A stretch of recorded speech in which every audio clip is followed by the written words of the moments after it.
Maoist అగ్రనేత బర్సే దేవా arrest Telangana పోలీసుల అదుపులో అంటూ చూస్తాను. ఆల్రెడీ తెలంగాణ పోలీసుల అదుపులో ఉండి చాలా రోజులు అవుతుందట.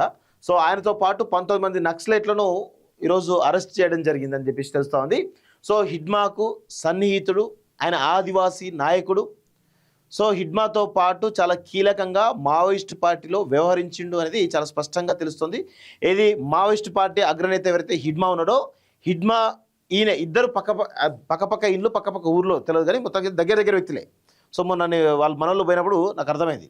సో మావోయిస్ట్ పార్టీ అగ్రనేత బార్సే దేవా అరెస్ట్ అయ్యాడా, తెలంగాణ పోలీసుల అదుపులో ఉన్నాడా, ఆయనతో పాటు మరో 19 మంది మావోయిస్టులు సైతం ఉన్నారా అంటే కొన్ని విశ్వసనీయ వర్గాల సమాచారం ప్రకారం ఇందుకు అవుననే సమాధానమే ఇస్తున్నాయి. మావోయిస్ట్ పార్టీలో అత్యంత శక్తివంతమైనటువంటి PLGA బెటాలియన్ నెంబర్ 1కు బాధ్యుడిగా ఉన్నటువంటి బార్సే దేవా సుమారు నెల రోజులుగా లొంగుబాటు ప్రయత్నాలు చేశారని తెలిసింది. సో నాకు తెలిసి వీళ్ళు ఎంత లొంగుబాటు ప్రయత్నాలు చేసినా ఏమవుతుందంటే వీళ్ళను తీసుకుపోయి ఎన్కౌంటర్లో కాల్చి చంపేట ప్రయత్నమే చేస్తున్నట్టుగా తెలుస్తూ ఉంది.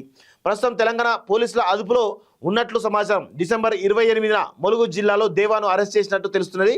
ఆయనతో పాటు మరో 19 మంది మావోయిస్టులను తెలంగాణ పోలీసులు అరెస్ట్ చేసినట్లు కొన్ని వార్తా కథనాలు వచ్చాయి. దీనిపై ఇంకా అధికారిక ప్రకటన రావాల్సి ఉన్నది. నేడో రేపో వీరిని మీడియా ఎదుట ప్రవేశపెట్టే అవకాశం ఉన్నట్టు తెలిసింది. మావోయిస్టు పార్టీ నుంచి సైతం దీనిపై ఎలాంటి ప్రకటన రాలేదు. ఇగో హిడ్మా దేవాది ఒకే ఊరు. మావోయిస్టు టాప్ లీడర్ యుద్ధ నిపుణులైనటువంటి మాడ్వి హిడ్మా బార్సే దేవా సన్నిహితుడు. ఇద్దరు సుదీర్ఘంగా 15 ఏళ్ల పాటు కలిసి పనిచేశారు. వీరిద్దరిది ఛత్తీస్గఢ్లోని పువర్తి గ్రామమే. హిడ్మా ఎన్కౌంటర్కు ముందు ఆ రాష్ట్ర డిప్యూటీ సీఎం విజయ్ శర్మ పువర్తి గ్రామానికి వెళ్ళి గిరిజనులతో కలిసి భోజనం చేశారు. అదే సమయంలో అటు హిడ్మా కుటుంబం ఇటు దేవా కుటుంబాన్ని కలిశారు. హిడ్మా తల్లి మాడ్వి పుంజి దేవా తల్లి బార్సే సింగ్తో మాట్లాడారు. కుమార లొంగుబాటును కోరాలని విజ్ఞప్తి చేశారు. మావోయిస్టు పార్టీకి హిడ్మా తర్వాత మరో హిడ్మాగా బార్సే దేవా నిలుస్తారనేటువంటి అంచనాలున్నాయి. యుద్ధ శిక్షణ, ఆయుధ శిక్షణ, ఇతర నైపుణ్యాలు వంటబట్టించుకున్నటువంటి దేవా పార్టీ క్యాడర్కు సైతం శిక్షణ ఇస్తుండేవారని తెలుస్తున్నది. ఏపీలో హిడ్మా ఎన్కౌంటర్ అయ్యాక PLGA బెటాలియన్ నెంబర్ 1 బాధ్యతలను దేవాని తీసుకున్నారు. కానీ హిడ్మా ఎన్కౌంటర్తో ఆయన తీవ్ర మనస్తత్వానికి ఒత్తిడికి గురైనట్టు తెలుస్తున్నది. అందుకే లొంగిపోవాలని నిర్ణయించుకున్నట్లు సమాచారం. ఇందుకోసం నెల రోజులుగా ప్రయత్నాలు జరుగుతున్నట్టు తెలిసింది. ఒడిశా, తెలంగాణ, ఆంధ్రప్రదేశ్, ఛత్తీస్గఢ్ రాష్ట్రాల పోలీసులు ఆయన అరెస్ట్ చేసుకోవడానికి అప్రమత్తంగానే ఉన్నట్లు తెలుస్తుంది.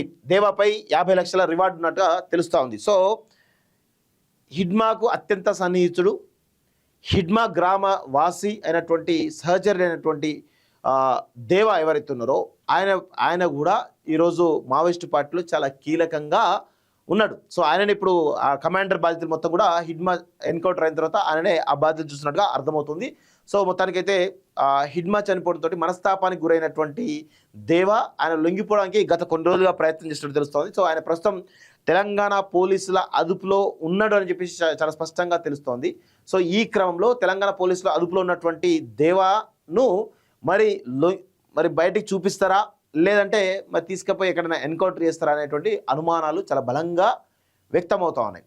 సో ఇక్కడ ఏమవుతుంది అంటే మీడియా పరంగా ఎంత దుర్మార్గంగా కేంద్ర ప్రభుత్వం వ్యవహరిస్తుందో ఒకసారి నేను చెప్పాలనుకుంటున్నా మిత్రులారా. ఎందుకంటే ఇప్పుడు మీడియా ఏంటిది, మావోయిస్టు పార్టీ ఏం చేస్తుంది, ఈరోజు మావోయిస్టు పార్టీలో జరుగుతున్నటువంటి పరిణామాలు, కేంద్ర ప్రభుత్వం తీసుకున్న చర్యలపైన ఖచ్చితంగా మీడియా తన పాత్ర తను పోషిస్తుంది.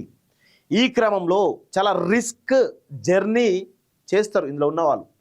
ఇప్పుడు కొంతమంది పువర్తి గ్రామానికి వెళ్ళి కొంతమంది డేరింగ్గా రిపోర్టింగ్ చేయడం జరిగింది. అదేంది ప్రజలకు తెలియాలి అనే విషయంలో అనే కోణంలో తెలియజేయడం జరిగింది. దానివల్ల ఎంత దారుణంగా ఉంటుందంటే కొంతమంది మీడియా వాళ్ళను టార్గెట్ చేస్తూ పిలిపిచ్చేసి నానా రకాలుగా ఇబ్బంది పెట్టే ప్రయత్నం చేస్తూ ఉన్నారు.